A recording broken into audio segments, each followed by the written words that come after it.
Hello my dear students, welcome back to my channel. I am Nitika Saini और आज की जो वीडियो है वो है फिज़िक्स का चैप्टर। आज हम पढ़ेंगे chapter number 8, class 9th chapter number 8। ये फिज़िक्स का फर्स्ट चैप्टर है। पहले जो कुछ वीडियोस आई हैं मेरी, उसमें मैंने बायोलॉजी का चैप्टर फिनिश किया है, chapter number 5 fundamental unit of life. और आज मैं फिज़िक्स का चैप्टर लेके चल रही हूँ, चैप्टर नंबर 8 मोशन। तो जिन्होंने बायोलॉजी का नहीं पढ़ा है वो जाके मेरी डिस्क्रिप्शन बॉक्स में मैंने लिंक दिया है, मेरी प्रीवियस वीडियोस देख सकते हैं। वहाँ पर जाकर आपको वीडियोस के लिंक मिल जाएंगे और वहाँ जाकर आप पढ़ लीजिएगा। आज फिज़िक्स का चैप्टर स्टार्ट करेंगे, आगे कुछ दिनों में फिज़िक्स कंप्लीट करेंगे। तो वीडियो अच्छी लगे तो लाइक करना, शेयर भी करना और सब्सक्राइब भी कर देना, ताकि ये जो चैप्टर्स की मैं वीडियो बना रही हूँ फर्दर वीडियोज़ आप तक ईजीली आ सके और आपको पता चल जाए। चलिए let's get back to the chapter number 8 motion. सबसे पहले मोशन क्या होता है? मोशन होता है किसी भी चीज़ का मूवमेंट। क्या होता है? किसी भी चीज़ का मूवमेंट। मतलब कोई चीज़ इधर से उधर अपनी पोजीशन, डायरेक्शन ये सब चेंज करती है, उसको मोशन बोलते हैं। कोई चीज़ अगर मूव नहीं कर रही है तो उसको एट रेस्ट बोलेंगे, यानी the thing is at rest या the object is at rest. और अगर वो मूव कर रही है तो उसको हम बोलेंगे the object is in motion. जैसे कि birds fly, fish swim, blood flow through veins and arteries and car moves. ये सब एग्जाम्पल है मोशन के। बर्ड उड़ती हैं, फिश जो है वो स्विम करती हैं, मूव करती हैं, ब्लड भी मूव करता है हमारी बॉडी में, आर्टरीज में और वेन्स में, कार भी मूव करती है। आपके आसपास जितने भी चीज़ों का मूवमेंट होता है वो जो होता है मोशन कहलाया जाता है। कुछ मोशंस ऐसे भी हैं जैसे atoms, molecules, planet, star, galaxies, ये सब भी मोशन में ही रहते हैं। ये सब भी रुकते नहीं हैं, इनका परमानेंट मोशन चलता रहता है। ठीक है। We often perceive an object to be in motion when its position changes with time. समय के साथ साथ जब किसी ऑब्जेक्ट की पोजीशन यानी उसकी जो स्थिति है वो बदल जाती है, उस को कहा जाता है कि तब ऑब्जेक्ट जो है वो मोशन में है। जैसे आज आप यहाँ हैं और थोड़ी देर में आप दूसरे रूम में चले गए हैं, तो आपका मोशन हो गया है, मतलब आपकी पोजीशन बदल गई है within 5 minutes, 2 minutes, 3 minutes. ठीक है, with respect to time. However, there are situations where the motion is inferred through indirect evidences. कुछ मोशंस ऐसे होते हैं जिनका हमें पता नहीं चलता है बट होते हैं, उनको बोला जाता है इनडायरेक्ट एविडेंसेस। मतलब इनडायरेक्ट एविडेंसेस दिखाते हैं वो। जैसे कि आप हवा देखते हैं, हवा नहीं मूव करती, मतलब आपको ऐसा नहीं लगता कि हवा मूव करे क्योंकि आप देख ही नहीं पा रहे हो, बट एक्चुअली में हवा भी मोशन में होती है। आपको कैसे पता चलता है कि हवा चल रही है? आप थोड़ी ना देख पा रहे हैं, विजिबल तो नहीं होती air.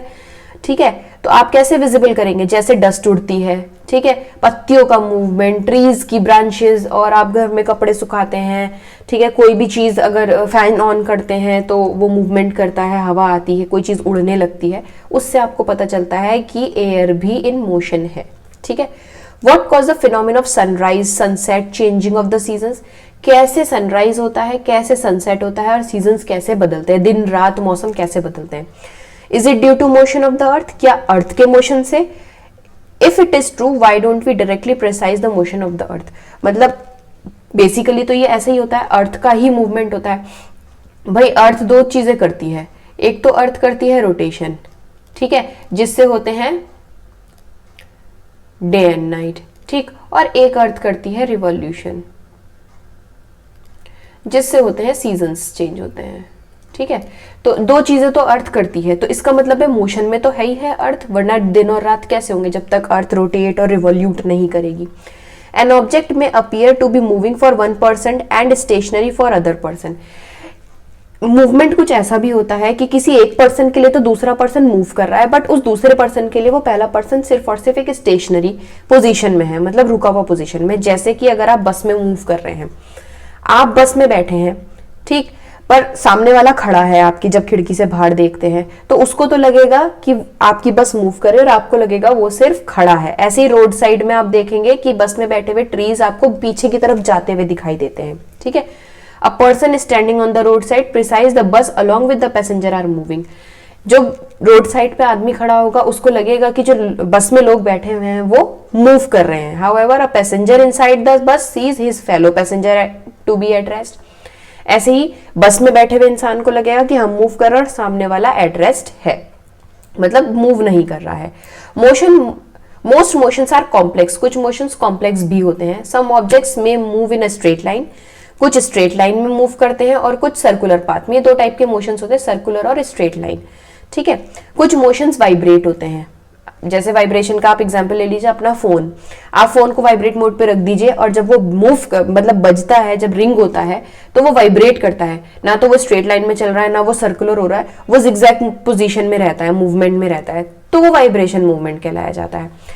There may be a situation involving a combination of these. In this chapter we shall learn, अब हम इस चैप्टर में डिफरेंट टाइप्स ऑफ मोशंस पढ़ेंगे, सिंपल इक्वेशंस के थ्रू और ग्राफ्स के थ्रू, ठीक है। सबसे पहले हम पढ़ते हैं डिस्क्राइबिंग मोशन। बेसिकली मोशन को कैसे डिस्क्राइब किया जाता है। एक एग्जाम्पल है कि जैसे एक स्कूल है गांव में, वो रेलवे स्टेशन से नॉर्थ की तरफ 2 किलोमीटर है। मतलब जैसे ये रेलवे स्टेशन है, नॉर्थ की तरफ अगर आप चलेंगे तो वो 2 किलोमीटर की तरफ आपको स्कूल दिख जाएगा, ठीक है। मतलब नॉर्थ रेलवे स्टेशन, एक पर्टिकुलर जगह रेलवे स्टेशन आपने चूज कर ली, उससे अगर आप नॉर्थ की तरफ को चलेंगे फेस कर कर, तो उस नॉर्थ की तरफ की पोजीशन में 2 किलोमीटर तक अगर आप चलेंगे तो उस 2 किलोमीटर के डिस्टेंस पे आपको एक स्कूल दिखाई देगा। We have specified the position of the school with respect to railway station. हमें स्कूल की पोजीशन किसी की रिस्पेक्ट पे पता चली, मतलब हमें यह पता है कि 2 किलोमीटर किस से दूर है स्कूल, रेलवे स्टेशन से।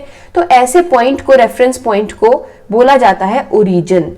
जहां से किसी चीज की पोजीशंस का पता चलता है उसको बोला जाता है ओरिजिन। चाहे आप अपने घर को मानो, आपके घर से आपका स्कूल 2 किलोमीटर की दूरी पर है, तो उस स्कूल के लिए आपका घर जो है वो ओरिजिन माना जाएगा, ठीक है। नाउ नेक्स्ट आती है आपकी motion along a straight line. अब स्ट्रेट लाइन में मोशन कैसे मूव, मतलब कैसे आपको पता चलेगा कि मोशन स्ट्रेट लाइन में ही मूव कर रहा है, ठीक है। सबसे सिंपलेस्ट टाइप ऑफ मोशन होता है स्ट्रेट लाइन मोशन। कोई झंझट नहीं होती है, बस सीधे मूव करते जाओ, वापस आ जाओ, जाते जा रहा हो, वापस आ जाओ, ठीक है। जैसे एक एग्जाम्पल है, मतलब एक मोशन जो है इसमें ऑब्जेक्ट क्या होता है कि स्ट्रेट पाथ पे ही मूव करता है, ना उसमें सर्कुलर मोड आता है ना जिगजैग मोड आता है, कुछ नहीं आता है उसमें, सिर्फ स्ट्रेट लाइन पाथ होती है। जैसे एग्जाम्पल, एक ऑब्जेक्ट ने ये एक तरीके से पोजीशन ऑफ ऑब्जेक्ट दिखा रखा है स्ट्रेट लाइन पाथ पे। एक ऑब्जेक्ट है ओ, उसने एक डिस्टेंस ट्रेवल किया, सबसे पहले वो 60 किलोमीटर चल गया, ठीक है। सबसे पहले बिल्कुल वो 60 किलोमीटर तक चला गया, ये है इसका पॉइंट बी ए। अब इसको वापस लौटना है, ये इसी पाथ पे वापस लौटेगा। पहले इसने बी ज्वाइन किया, फिर इसने सी ज्वाइन किया, ठीक है।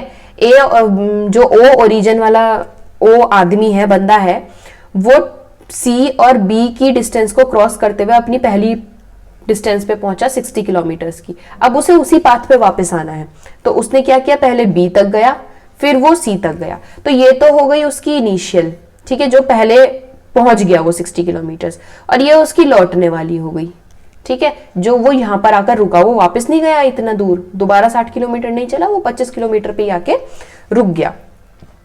तो क्या देखते हैं हम इसमें, the total path length covered by the object is, इसने कितना पाथ लेंथ कवर्ड किया, O A plus A C is equals to 60 plus 35। मतलब सबसे पहले तो ओ ए देखेंगे जो हम फाइनल में पहुंचे, ठीक। अब वही ए वापस से, मतलब ओ जो है वापस से वो सिर्फ सी तक ही गया, पूरा नहीं गया, ठीक है। तो उसने टोटल कितना डिस्टेंस कवर किया, पहले तो उसने 60 किलोमीटर किया, प्लस फिर वो पीछे 35 किलोमीटर आया है ना, 5, 10, 15, 20, 25, 30, 35, ठीक है। तो 60 प्लस 35 कितना हो गया आपका, 95 किलोमीटर्स। तो यानी इसने 95 किलोमीटर्स का डिस्टेंस जो है वो ट्रेवल किया। This is the distance covered by object. To describe distance we need to specify only numerical value and not the direction of the motion. Distance पता करने के लिए हमें सिर्फ न्यूमेरिकल यानी नंबर्स की जरूरत होती है। डिस्टेंस की नहीं कि वो नॉर्थ में जा रहा है, साउथ में जा रहा है, किसी भी चीज में जा रहा है, सिर्फ डिस्टेंस की, उसने कितना मूव किया, उसके बाद वो कितना लौट के आया, ठीक। There are certain quantities which are described by specifying only their numerical value. The numerical value of a physical quantity is the magnitude. किसी भी फिजिकल क्वांटिटी की अगर न्यूमेरिकल वैल्यू को पता करना है तो उसको बोला जाता है, वो उसकी मैग्नीट्यूड कहलाई जाती है। From this example, can you find out the distance of the final position C of object from the initial position O? आप फाइंड आउट कर सकते हैं, मैग्नीट्यूड उसका फाइंड आउट कर सकते हैं कि ए से उसका जो सी है उसकी कितनी पोजीशन रही होगी। This difference will give you the numerical value of displacement of the object from O to C. अब आप ये बता सकते हैं कि इतना बचा हुआ डिस्टेंस कितना रहा उसका। अगर आपने सी तक की वैल्यू निकाल ली तो तब पता लगेगा कि ओ ने कितना डिस्टेंस छोड़ दिया था वापस आने के लिए। The shortest distance measured from initial to final position of an object is known as displacement. Initial से फाइनल पोजीशन तक आने के लिए जो सबसे छोटी डिस्टेंस मानी जाती है उसको डिस्प्लेसमेंट बोलते हैं। ये डेफिनेशन आती है डिस्प्लेसमेंट क्या होता है और मैग्नीट्यूड क्या होता है और डिस्टेंस, स्पीड, ये सब क्या होती हैं। ये बहुत इंपॉर्टेंट टर्म्स होती हैं, तो इनको आप जरूर से जरूर याद किया करिए और समझिया कीजिए। शॉर्टेस्ट डिस्टेंस इनिशियल से फाइनल पोजीशन तक आने के लिए जो मेजर करी जाती है उसको डिस्प्लेसमेंट बोला जाता है। Can the magnitude of the displacement be equal to the distance travelled by object. क्या मैग्नीट्यूड जो है वो इक्वल हो सकता है डिस्टेंस के? Consider the example. एक एग्जाम्पल देखते हैं। For the motion of object from O to A the distance covered is 60 kilometre. O से ए तक तो 60 किलोमीटर चला गया और magnitude of displacement is also 60 kilometre. Magnitude of displacement भी 60 किलोमीटर ही है। During its motion from O to A and back to B. अब पहले तो ओ से ए की तरफ गया, उसके बाद वापस बी पे आया। ये बी, ये सी, ये ओ, ये ए। ठीक है, तो यहां तक का डिस्टेंस उसका पता करना है। पहले इसको और इसको प्लस कर लेंगे, तब आपका पता चलेगा कि उसने टोटल डिस्टेंस कितना कवर किया। ठीक है। When while the magnitude of displacement is 35, magnitude of displacement तो 35 है, बचा हुआ भी तो 35 ही रहेगा। ठीक है, यहां तक B तक तो 35, यहां तक तो 35 है। ठीक। Thus the magnitude of displacement 35 kilometre is not equal to the path length 85 kilometre.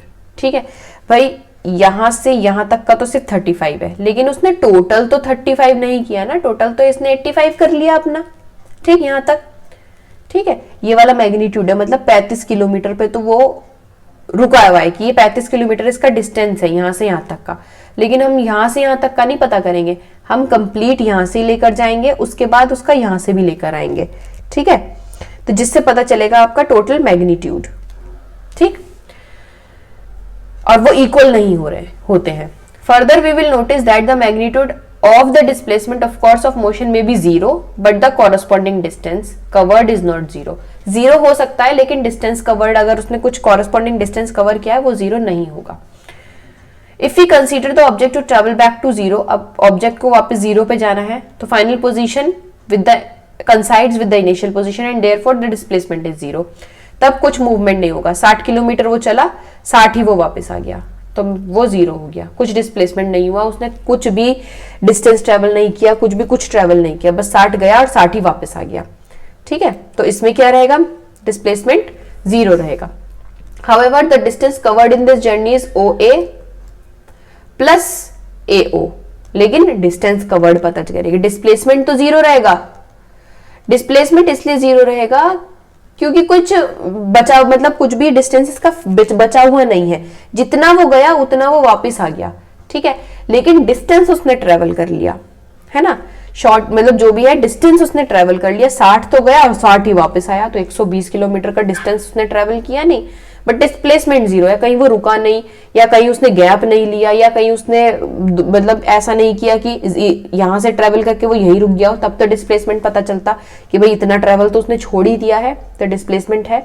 But इसने ना तो छोड़ा ना रुका, जैसे गया था वैसे ही वापस आ गया, तो डिस्प्लेसमेंट तो 0 हो गया, बट डिस्टेंस उसने 120 किलोमीटर का करा। Thus, two different physical quantities, distance and the displacement, are used to describe overall motion। इसलिए distance और displacement ही काम आती हैं फाइनल। और ऐसी एक एक्टिविटीज हैं, आप एक्टिविटीज पढ़िएगा। जो कुछ ऑटोमोबाइल्स या फिर ऑटो वाले होते हैं, वो क्या करते हैं, अपने ऑटो पर एक मीटर लगा के रखते हैं। उससे ये पता चलता है कि उन्होंने कितना डिस्टेंस कवर किया, कितना उनका डिस्प्लेसमेंट रहा और कितना उन्हें डिस्टेंस उन्होंने पूरे दिन में अपना लौट फेर करी। ठीक है, आप ये एक्टिविटीज खुद पढ़िएगा, तब आपको समझ में आएंगे। क्वेश्चंस के लिए जो है मैं एक सेपरेट वीडियो बनाऊंगी, तो वो क्वेश्चंस आप नेक्स्ट वीडियो में देखेंगे। इससे नेक्स्ट वीडियो जो आएगी वो इनसाइड इन टेक्स्ट क्वेश्चंस की ही आएगी। जो मैं आज तक पढ़ाऊंगी उसमें जितने इन टेक्स्ट क्वेश्चंस होंगे वो नेक्स्ट वीडियो में आएंगे, ठीक है। हम पढ़ते हैं अब uniform motion and non uniform motion. Uniform motion और नॉन यूनिफॉर्म मोशन क्या होता है? Consider an object moving along a straight line. एक ऑब्जेक्ट ले ली, वो स्ट्रेट लाइन में मूव कर रहा है। Let it travel 5 metre in first second, 5 metre and more than next second, 5 metre in the third and 5 second and 5 metre in the fourth second. 5-5 metre वो चला। In case the object cover 5 metre in each second, हर second में उसने 5 metre cover किया। As the object cover equal distance in equal interval of time, it is said to be uniform motion. जब equal distance और equal time रहता है तब uniform motion होता है। जैसे आप 1 मिनट में 10 किलोमीटर चल जा रहे हैं या 1 किलोमीटर चल रहे हैं, 10 किलोमीटर तो ज्यादा ही हो जाएगा, है ना। 1 मिनट में 1 किलोमीटर चल रहे हैं, ठीक है। अगले 1 किलोमीटर में 1 मिनट में भी फिर 1 किलोमीटर चले, फिर 1 मीटर में भी 1 किलोमीटर चले, तो आपका ना तो डिस्टेंस चेंज हो रहा है ना टाइम चेंज हो रहा है। जहां डिस्टेंस भी सेम रहता है, टाइम भी सेम रहता है, ऐसे मोशन को यूनिफॉर्म मोशन कहा जाता है। The time interval in this motion should be small. In our day-to-day life, we come across motion where objects cover unequal distances in equal interval of time. For example, when a car is moving on a crowded street or a person is jogging in the park. These are some instances. हम अपनी daily life में कुछ चीजें ऐसी करते हैं, mostly चीजें ऐसी करते हैं जिसमें हमारा टाइम भी बदला हुआ होता है, हमारे डिस्टेंस अनइक्वल डिस्टेंस भी रहता है। जैसे आप अपने फैमिली के साथ गाड़ी से गए, कभी तो गाड़ी तेज चल रही है ना, 1 मिनट में आपने 2 किलोमीटर कवर कर लिए, ठीक। कभी आपने जो है एक मिनट में आप अभी 200 मीटर भी नहीं चल पाए, ट्रैफिक है, ठीक है। ऐसी जॉगिंग, अगर कोई इंसान जॉगिंग करने जाया है तो जॉगिंग करते करते भाई वो जो अपना राउंड लेगा या पाथ भी वो जो ज्वाइन करेगा, कभी तो वो तेज जॉग कर रहा है, कभी वो बहुत हल्का कर रहा है ना। तो ऐसे करके मतलब इन मोशंस को बोला जाता है नॉन यूनिफॉर्म मोशंस, जहां पर जो है इक्वल डिस्टेंस नहीं ट्रेवल होता। ये डाटा दे रखा है 9:30 बजे, इसमें 15-15 मिनट का डिफरेंस है, ठीक है। टाइम में 9:30 से ये 15 मिनट आगे, ये 15 मिनट आगे। अब देखो डिस्टेंस ए इतने बजे 10 किलोमीटर ट्रेवल करता है, मतलब 10 मीटर, फिर 20, फिर 30, 40, 50, 60, 70। तो ये तो यूनिफॉर्म हो गया, ना तो इसमें टाइम बदला है ना इसमें स्पीड बदल रही है, ठीक। अब इसमें स्पीड बदल रही है। पहले इसने 12 करा, 15 मिनट में इसने 19 करा, फिर उसके बाद 23 कर दिया। अब 12 से 19 में कितना वो लगा टाइम? 7 मिनट। अब 23 से 19 में 19 से गिन लो, 20, 21, 22, 23, 4 ही मिनट लगे। तो यानी ये दोनों, ये तो 7 मिनट हुआ इन दोनों का डिस्टेंस, ठीक है। इन दोनों का डिस्टेंस 4 ही रहा। अब बताओ 7 और 4 में डिफरेंस हो गया, तो ये तो नॉन यूनिफॉर्म है, ठीक है, और ये यूनिफॉर्म है, ठीक, जिसमें डिस्टेंस और टाइम इक्वल रहता है।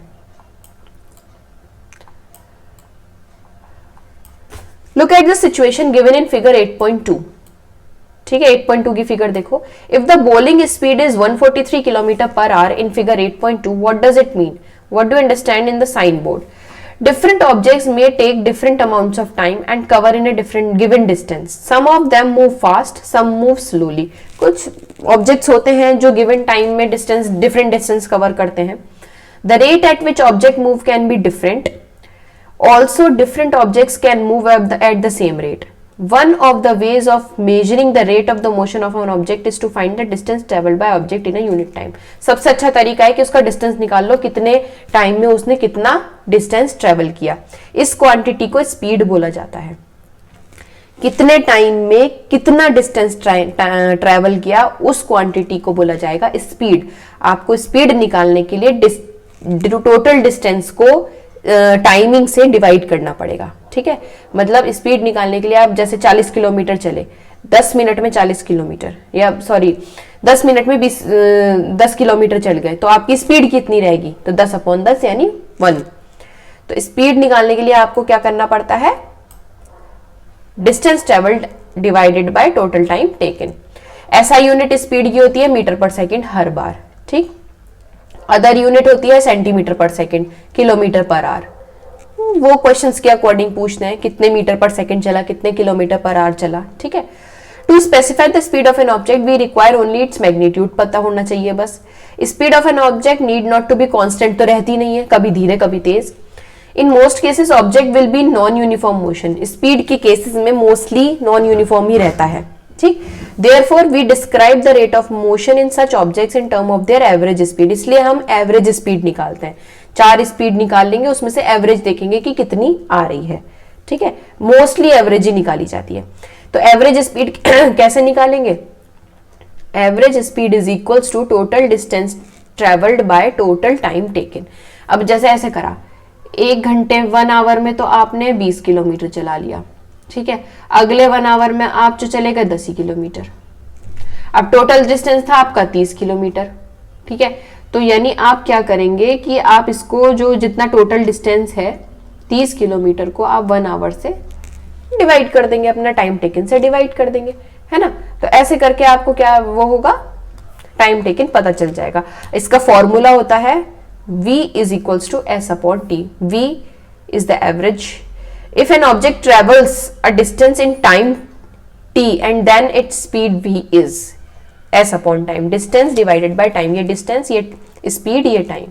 Velocity भी बोला जाता है speed को. v is term as velocity. ठीक है, velocity. Velocity speed is the same thing. Let us understand by an example है, देखो एक कार जो है डिस्टेंस ट्रेवल करती है 100 किलोमीटर का 2 घंटे में, उसकी एवरेज स्पीड है 50 किलोमीटर पर आवर, ठीक है। 100 किलोमीटर का उसको डिस्टेंस ट्रेवल करना है, उसने 2 घंटे में 100 किलोमीटर पार कर दिए। नॉर्मल उसकी average speed I 50 kilometre per our. भाई 2 घंटे में करा तो टाइम डिवाइड कर दो 100/2, 50 आ गई, यानी 1 घंटे में 50 किया होगा। The car might not have travel for 50 kilometre all the time. 50 kilometre पे हर समय नहीं चली वो, कभी उसने 20 कर लिया, कभी 10 कर लिया, कभी 30 कर लिया, कभी 40 कर लिया। Sometimes it might have travel faster and sometimes it might slower than this, ठीक है। एक एग्जांपल है, देखिए, an object travel 16 kilometre in 4 seconds, 16 metre in 4 seconds and then another 16 metre in 2 second. What is the average speed? एक object ने travel किया, पहले तो 4 सेकंड में वो 16 मीटर चल गया, फिर वो 2 ही सेकंड में 16 मीटर चल गया एकदम से, यानी उसकी टाइम लिमिट कम हो गई एकदम से, है ना। अब उसकी एवरेज स्पीड क्या है? पहले तो टोटल डिस्टेंस निकालो, 16 यानी 32, ठीक है। अब टोटल टाइम निकालो, पहले 4 सेकंड फिर 2 सेकंड, तो 4 और 2 यानी 6 सेकंड में, 6 सेकंड में वो 32 मीटर चला, ठीक। अब उसकी एवरेज स्पीड निकालते हैं। एवरेज स्पीड क्या फॉर्मूला होता है? Total distance travelled divided by total time taken. तो टोटल डिस्टेंस हमारा आया 32, टोटल टाइम 6 सेकंड से डिवाइड करके 5.33 metre per second. Therefore the average speed of the object is metre per second, ठीक है, 5.33 metre per second. Now speed with direction. अब speed को direction के साथ हम कैसे शो करेंगे वो देखते हैं। The rate of motion of an object can be more comprehensive if we specify the direction motion along with its speed. Rate of motion का पता कैसे चलता है? जब हम किसी की भी जो स्पीड है, डायरेक्शन है, उसकी स्पीड से हम मोशन का पता लगाते हैं। Quantity that specify both these aspect is called velocity. Speed और डायरेक्शन पता होने के जब पता होता है तो उसको हम वेलोसिटी बोलते हैं। ये जो डेफिनेशन है इसको याद रखना। Velocity is the speed of an object moving in a definite direction. एक डेफिनेट डायरेक्शन में जब ऑब्जेक्ट मूव करता है तो उसकी स्पीड को वेलोसिटी बोला जाता है। The velocity of an object can be uniform और वेरिएबल, एक जैसी हो सकती है। It can be changed by changing the object speed. ये जब चेंज होती है जब ऑब्जेक्ट की स्पीड बढ़ जाती है, डायरेक्शन चेंज हो जाती है, और या फिर दोनों चेंज हो जाएंगे, स्पीड भी बढ़ जाएगी, डायरेक्शन भी बढ़ जाएगी, या फिर दोनों बढ़ जाएंगे, चेंज हो जाएगी। मतलब when an object is moving along a straight line at a variable speed we can express the magnitude of its rate of motion in term of average velocity। अगर एक सीधी लाइन में ही कुछ वेरिएबल स्पीड में एक object move कर रहा है तो उसके मैग्नीट्यूड को बोला जाता है average velocity. It is calculated in the same way, average speed की तरह ही कैलकुलेट करी जाती है, बस इसमें 2 स्पीड बन जाती है, 2 डायरेक्शन मतलब 2 पॉइंट बन जाते हैं, वेलोसिटी इनिशियल और फाइनल, ठीक है। मतलब जहां जब पहुंचा और फिर वो तो हो गई इनिशियल, और जहां फाइनल, और जो जहां से शुरू करा वो हो गई initial. In case velocity of an object changing at uniform rate then average velocity is given by arithmetic mean. कैसे पता लगाएंगे? इनिशियल वेलोसिटी से और फाइनल वेलोसिटी से।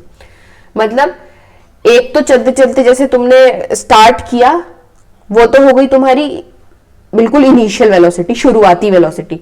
जहां खत्म किया वो हो गई तुम्हारी फाइनल। उसको डिवाइड कर देंगे 2 से, यानी v velocity, average velocity is equal to initial velocity plus final velocity divided by 2, where इसको हम एवरेज वेलोसिटी बोलेंगे, u को हम बोलते हैं इनिशियल, v को फाइनल और डिवाइडेड बाय 2। इसकी भी यूनिट रहती है सेम स्पीड की तरह होती है, इसलिए कोई कंफ्यूजन होने की जरूरत नहीं है, बिल्कुल स्पीड की तरह ही काम करती है ये।